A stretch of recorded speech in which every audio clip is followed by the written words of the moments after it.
Welcome everyone to episode 54 of Just Jossing. This is the pantsless edition, and that's because, well, my guest and me did the interview pantsless, or, well, something like that anyway. You can take that as you will. I am your host, Joshua Ventaleresco. I write stuff and podcast too, and I'm also a publicist, and so let me begin by doing my publicizing for the day. My client, Craig DeLuey. That is my phone, by the way, that just popped and exploded. It's always happy to see me and excited and all that other fun stuff. Anyway, my client, Craig DeLuey, has recently been optioned for a movie, Supper of the Children. It will be produced, and hopefully a movie will be coming out in the next year. My advice to Craig, it's awesome. Supper of the Children answers a really tough question about how far would a parent go to make sure the young survive, especially when the young now are monsters. It is really, really one of the most horrifying, chilling things you'll ever read. He's got also currently going on two things. Children of God, which is a poetry collection he wrote with Jonathan Moon about the Family of God cult, using poetry therapy to actually retell the events. Some really chilling stuff. Really, really, probably me more horrifying to my view than Step for the Children, because it's something that felt very real and did happen, which is really scary. And you can find also his World War II series in the Pacific. Crash Dive and Silent Running are available at Amazon, Barnes & Noble, and any place you can buy ebooks. They're a fun little series. I feel like Craig writes a lot like when he does his military fiction. He reminds me a little bit of Robert Heinlein. He has kind of the same Robert Heinlein, David Weber, and other people that do the military. It's just really, really good stuff. You can find Craig's website at craigdeluie.com, CraigDelouie.com. Follow him on Twitter at Craig DeLuey. Sign up for his newsletter. Say hi. He's a really cool dude. My other client, Chris Mars, just soon will be releasing her next novella, which I cannot title or write at this moment, but you can right now support her by doing one of the following things. You can go to her webpage, hauntedmars.com, HAUNTEDMARRS.com, and sign up for her newsletter and introduce yourself. She's really cool and she's amazing and definitely is worth the conversation. You can also follow her on Twitter at CHRIS_MARRS, Chris_Mars. That's where at Chris_Mars I should actually say.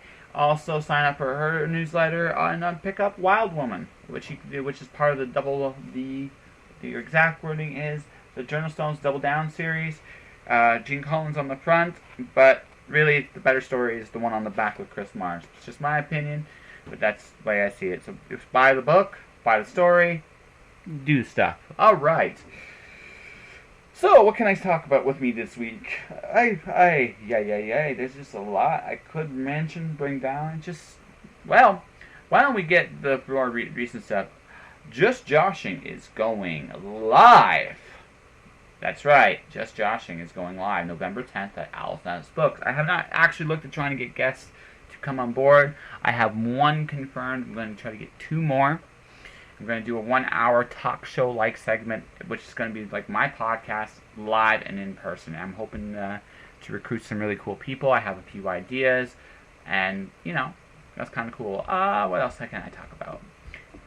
It looks like I'm going to have 3 books coming out next year, which I'm really, really happy about. And at least, maybe more.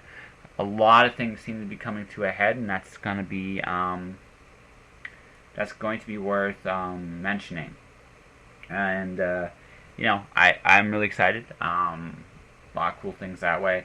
I'm getting more comfortable in the publicity thing. I've broken it down into blocks I can handle and understand. I'm still figuring things out. Message boards is still something I'm playing with and doing. But I'm just playing on message boards has led to some interesting opportunities for both my clients. So my Twitter has opened up some doors as well. And like I said, it's been a really productive week actually as a publicist. It's just all my work just seems to be slowly coming back, which is really, really something I'm happy about. What else can I talk about right this minute? Oh, well, I'm debating. Yeah, I have officially turned 35 in about 2 weeks. 35 years old, that's right. I'm hit my mid-30s. I'm gonna go through my midlife crisis like a good little boy. I'm gonna jump out of planes. I'm gonna travel. I'm gonna get that big car and impress all the chicks and stuff. No. I've gotten older and wiser, and the one thing I've noticed getting older is, as you get older, your priorities. You start thinking about your priorities a little bit differently. I think it's been going on since I've been growing up. It's about you learn more and more about who you are, and you learn a lot more about who you're not, and it's not a terrible thing, really. I mean, we all get there and just do our things and go forward. Like I said, so this is what I've done. I'm doing some cool things for my birthday. This is what I'm doing. I'm actually writing letters. I got 4 letters I got to send out this week. Maybe 5, actually. I have 7 people that agreed to a letter, and I'm going to make sure all 7 get one. The ones in Canada will be maybe some of them hand delivered. We'll see. But yeah, it's going to be cool. A lot of fun, and 7 letters, and by October 4th. So it's cool. So all I can really talk about right this minute in terms of my stuff. So let's talk about my guest. Ron Bender is a writing machine. He really is. He just goes and he's one of those guys that's been able to put his work into the grindstone. Him and his significant other, Elbow Knot, which just was my guest last time. They both have been working really hard with the White Sand series, and they're going all in, and it's going to be amazing. And like I said, they're working together, and I honestly think, strictly as a friend, I think they're going to do very well. They're going to go through their ups and downs. They're going to learn some things and figure some stuff out, but I'm really proud of them, and I'm glad they're doing their thing. So, Ron, if you're listening to this podcast around this point in time, hey man, I wish you well. I really, really do. So, without further ado, let's get to the guest, and Ron Bender, and we talk stuff out from when this interview took place, from when words collide. So a few things to talk about at the end. Anyway, these are a word from our sponsors, and then on with the show. Tired of buying t-shirts, coffee cups, and other memorabilia that all podcasts seem to have? I sincerely hope not, because I'm jumping aboard this gravy train right now. That's right. You can be the proud owner of a Just Joshing t-shirt, photographic print, and coffee cup at my Redbubble store. Redbubble has one-click ordering and will ship anywhere in North America. Check out http://worldwideweb.redbubble.com/people/jpenteloresco for more details. No, it's the black. Oh. I guess it's black. Yeah, see? Ooh, you got fun dust on your side. Yes. So, I have turned this recorder on. Awesome. So, who is first? Actually, it's you, because you talked, so you're first. Oh, okay. Oh, about the bugs. Yes. I see, you're already in the podcast, too. See, done. So. Well, you're going to Maybe. We'll figure it out. I'm going to force you to cut that part out by just saying you should cut that part out. Cut that part cut that part out. She's just being mean now. I am being mean. Okay. No, it's not the being mean part. Now it's tempting. I might actually just use it. She just gave me a sound bite. I could just do this as a break. Cut that. Oh. Yeah. I fight dirty too. What can I say? So, okay, Ron Fournier? I'm terrible with names. Bender. Like the robot, but less narcissistic and alcoholic. And I will leave this in because this is my superpower. It's all good. It's not. No. I have moved like 34, 35 times. So Do you need menus at all? No. How about we'll have drinks. A Coke. I'll take a beer, please. Can I get a Corona? Yeah. Corona also? Perfect, thank you. Okay, cool. I'm keeping it cheap. I'll do the drinking later on tonight. So, anyways, yeah, Okay. my superpowers with names, because I've moved around so much, they blur. What compounds this problem is my name. No one can say it. No one can spell it. So I feel really, really bad about that every time I go. So I was like, is it this? Let's stick with Josh. Yeah. It's like with Ron. There we go. Really good. All right, so I met Ella first, and by the way, folks, just so you know, Ella's to my left, Ron is to my right. All right, so, but I met you, I think at the very first write-a-thon is actually where I met you. Would have been one of the writing marathons. Yeah. Ella and I run Write Club, just so everyone's in the loop. It's a Calgary-based writing productivity group, and we run marathons where everyone comes for like 24 hours to do nothing but write. Or more like 48, 72. Yeah. Something like that. Yeah, exactly. Yeah, but no, it's a great little thing. It's a really cool thing. It happens once in a while. I missed the last one, unfortunately, and my life got crazy, but that's just the way it goes. But no, they're really cool events. How was the art this time? Because the art last time in the place was interesting. It was actually pretty good this time. I think it was more a Life in Inglewood thing. Is that It what was it was? acrylic paintings on that's what it was. unstretched canvas. Right. Oh, very cool. Yeah. So, With neon colors. so next time I come, it'll be something horrifying again. It's like, you know what? So yeah, last time the art encouraged you to keep looking down because you looked up, it's like, holy. Okay, back to writing. I believe it was a black and white nudes display. Yes, it was. You're like, okay, I didn't expect to walk into this today, but that's just the way it goes. Yeah, that's how it goes. All right, so, but you, my friend, have a distinction. I think you write more words per capita than anybody else I know. I've been blessed by being semi-retired and having a sugar mama, aka Ella, who basically is allowing me the opportunity to crank out as many books as I can. Last year I netted out at about 400,000 words. So that's 5 books and a bunch of short stories. I almost hate you. It's been prodigious, that's for sure. Yeah, The well, pace has been crazy. Yeah, no, it's so, like, have you always had this thing that writes this many stories in your head? No. So how'd you get into this? I got into this, well, because when Ella and I first started dating, she said, oh, there's this crazy thing called Nano where everyone tries to write a novel in a month. You should try it. And I'm like, I'll score points with my new girlfriend. So, yeah, I jumped in and wrote 25,000 words in 10 days. And then that got shelved. And a couple of years after that, it got dragged out, dusted off. The couple of pages of it were read here at When Words Collide.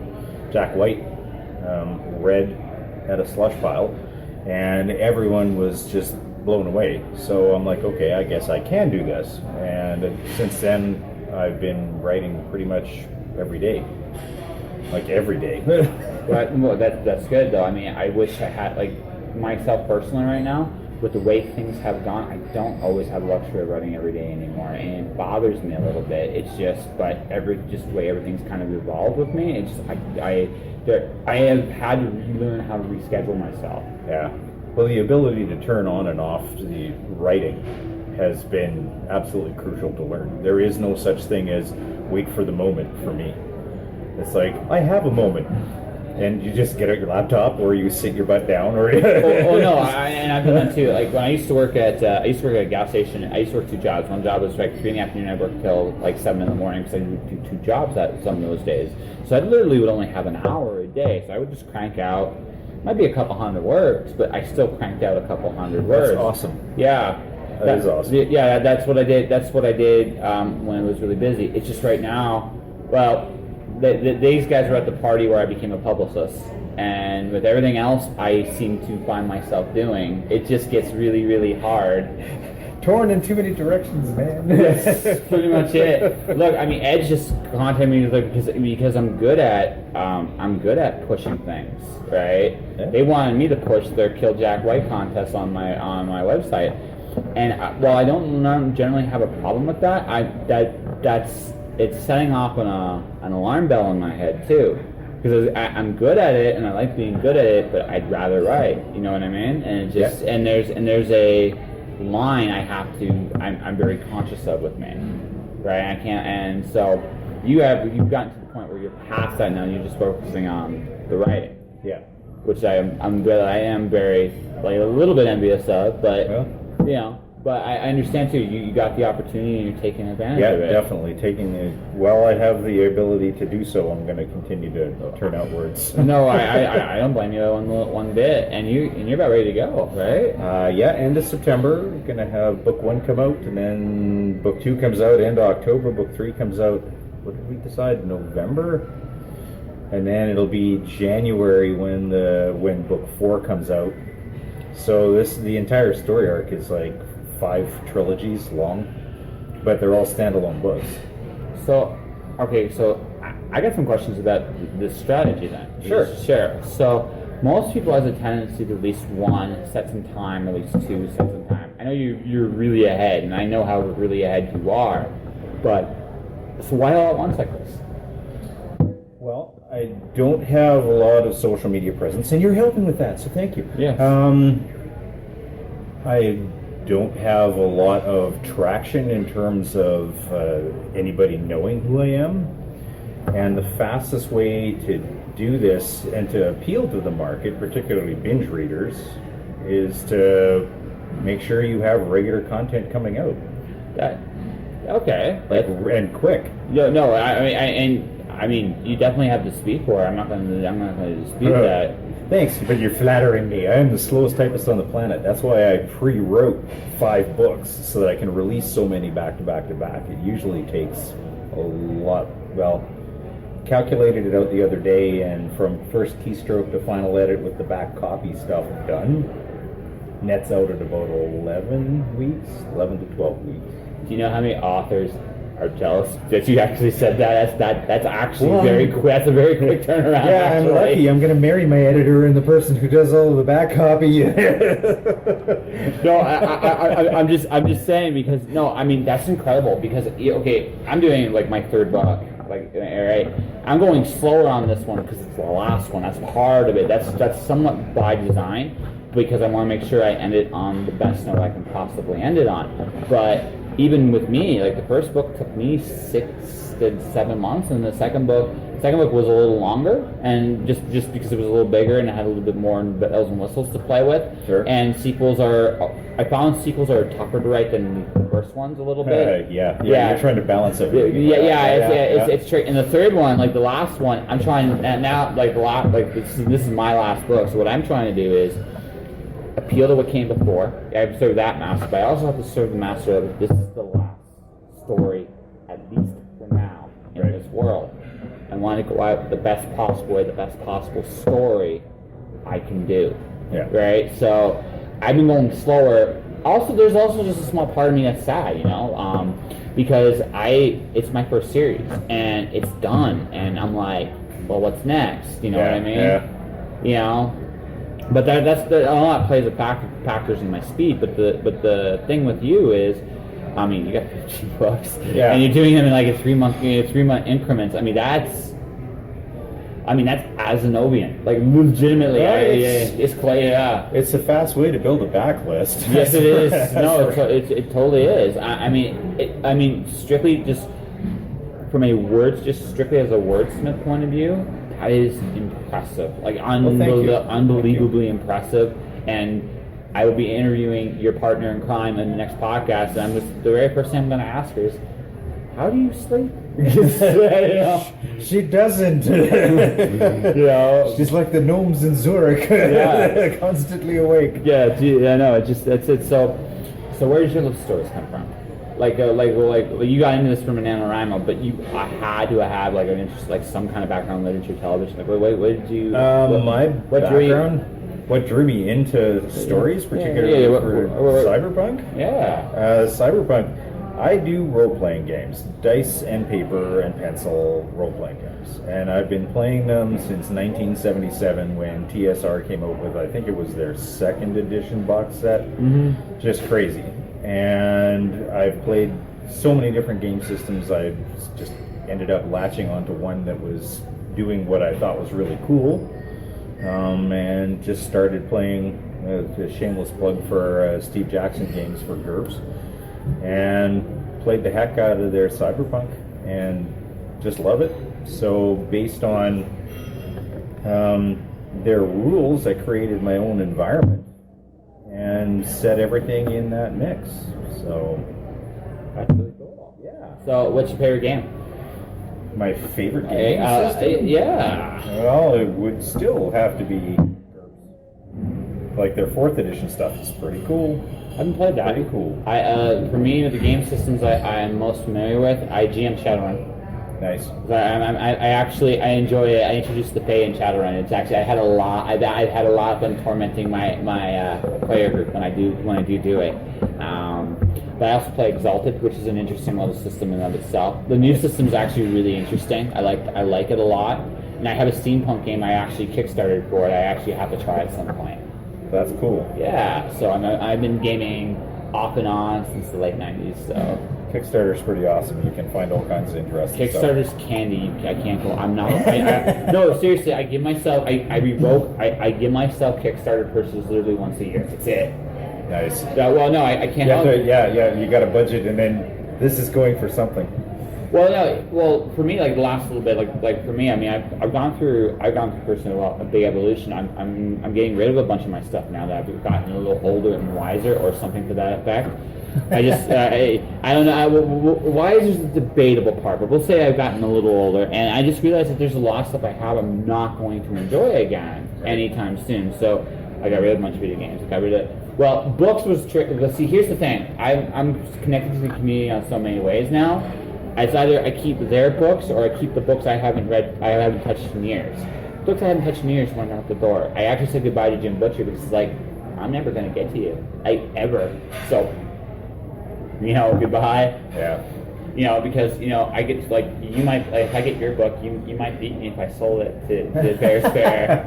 That feels really, yeah, exactly. So, I mean, this is the thing is, I know all kinds of people in the community, whether it's the youth or Johnson, GW Renshaw, like that group, I know them very well. So I'm like, I will feel incredibly awkward going to a used bookstore with your books because I actually know you guys personally. Oh, thanks. Yeah, I know. Feel awkward. No, feel very awkward. But see, that's how you'll know you'll make it, Ron. Because when your stuff's in the used bookstore section, you'll be like, I'm famous. Then again, I could just be older. I'll be famous. You'll be famous. You'll be famous, and you're definitely shameless. That I am. Yes, that's good though. That I am. I'm actually sitting here in my underwear right now in the pub. Actually, listen. This was a pants optional podcast. I mean, that was just. I said that at the beginning. It was my fault, folks. It's my fault. And yes, we are this. So. I think that wiser comment earlier, I think we know where that really means. But that's another story. They still brought us a beer though, so. Yeah. So, but no, the thing of it is, it's that you're going into the interesting part now, where now you're going to be going out there, promoting your stuff, being personable, being social, being, looking forward to it? Heavens, I'm an extrovert. That's all I can say. Yeah. There are a lot of authors who struggle with that. I'm not one of them. So I'm going to be out there in your face. So if I'm in town anytime and you've listened to this podcast, please come and check me out. Let me know where you heard about me with Josh, and I'll cut you a deal, man. Sweet. Yes, buy my stuff too. Anyways. Hey, there you go. Yes. But my jacket. That's okay. I'll get it in a minute. But the thing of it is, you're going into the quote unquote the hard part. So you're going to get your presence out there. People are going to know who you are. Actually, I'll do this. I actually taught an author today how to pitch their books better. I never read their book, and I pitched it better than she did. Oh, yes. Yeah. Well.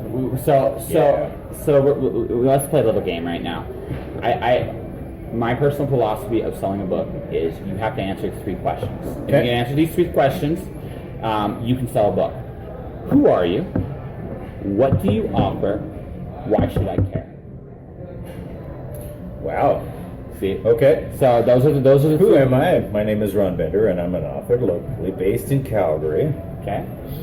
What are you offering? I'm offering the new White Sand City Cyberpunk series, 15 books of glorious, dystopic, nasty fun. Okay, you almost answered why I care. So what's your story about? Okay. The story is, the first book is about a mem-wiped assassin who has her past unravel in an incident that basically is the kickoff for the Second American Civil War. Now, that is good. That is actually very good. The only thing I would change is it's a cyberpunk. I would just assume it's a cyberpunk thriller about an assassin whose past unravels and kickstarts the Second Civil War. Yeah, that's what I got basically on Yeah. paper, but I'm drinking beer. You know, fair. That's pretty good. No, that should be your pitch when you go out and actually promote to other people. I practiced. Yeah.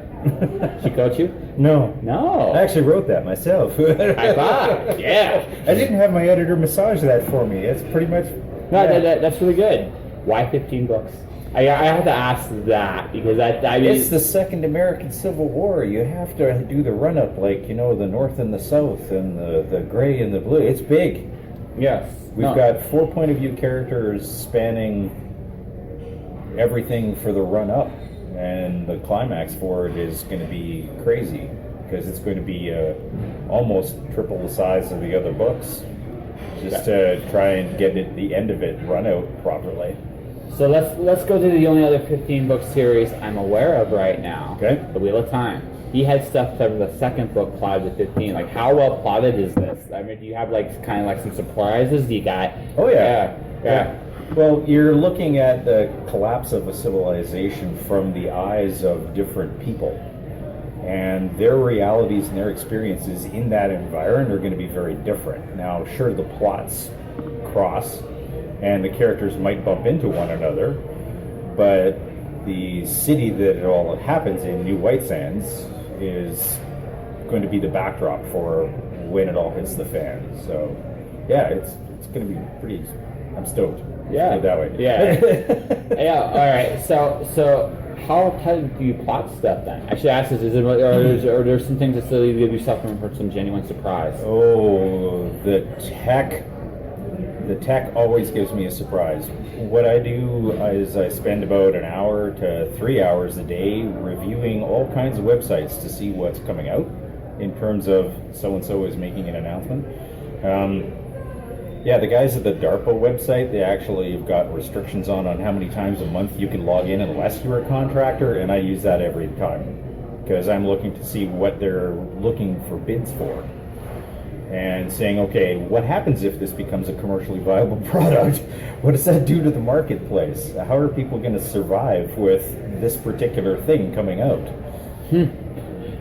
Off the record, I'd be curious what your take on something. No, because there's something I've been researching. I won't bring it up on the podcast. My dad's podcast, actually, we talk about this in great detail. But we'll talk about this at the end of the podcast. It's an interesting take on. I'll see your interesting take on it. See if that's actually playing a part of your story.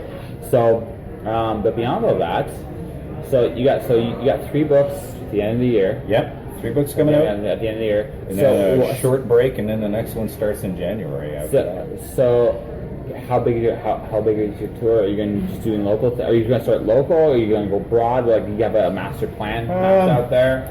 The plan is to keep it in scale with budget. To be honest, we're looking at a minimal capital startup, which has presented its own challenges. But on the other hand, the potential for return is going to be far greater because we're maximizing everything that we have in the toolbox. Like the website, if you get an opportunity, is thecyberdeck.com. It's slick. It's very, very nice. We've got all the collateral all printed up. It's also really slick. We've got a couple of tricks up our sleeve for when we're at our booth. So, yeah. I have a fun idea if you haven't thought of it already, but I'll talk about it after the year too. Something that might actually help you guys out. Sure. So, yeah, just between us, just based on some of the things we've already talked about. So, but beyond all that, well, so you don't have a social media presence at all at this moment. Nope. Is that changing? It might. To be honest, until I get the capital to handle all of that for me, have someone else do it, I am so busy writing. Like, I am busy.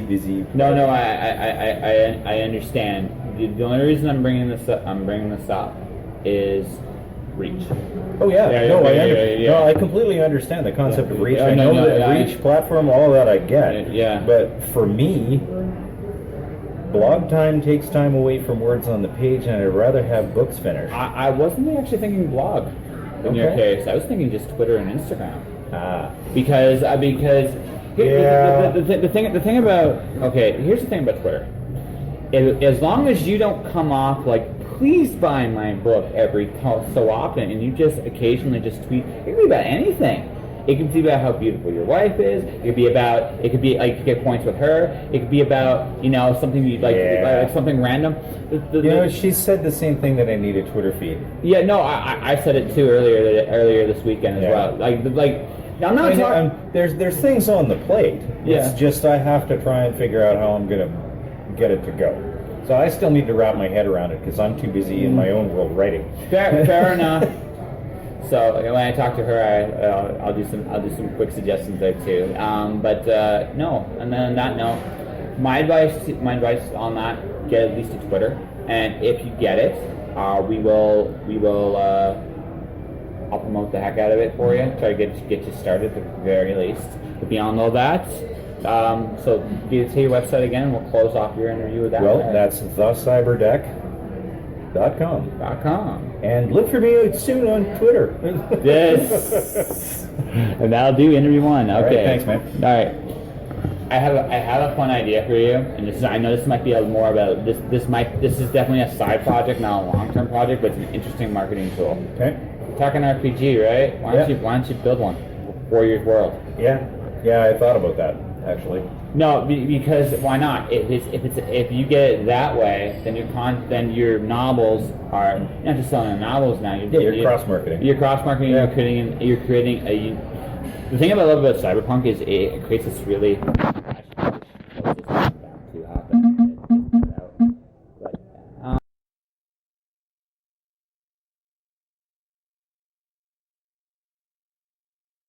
And that was Ron Bender, ladies and gentlemen, in the pantsless edition of the podcast, or something to that effect. Anyway, it was fun.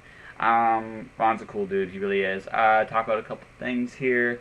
Shadows Fall is the first of the White Sands cyberpunk. I'm hoping I say that right. White Sands. White Sands City. Blah blah blah blah blah. Blah. Shadows Fall, New White Sands City.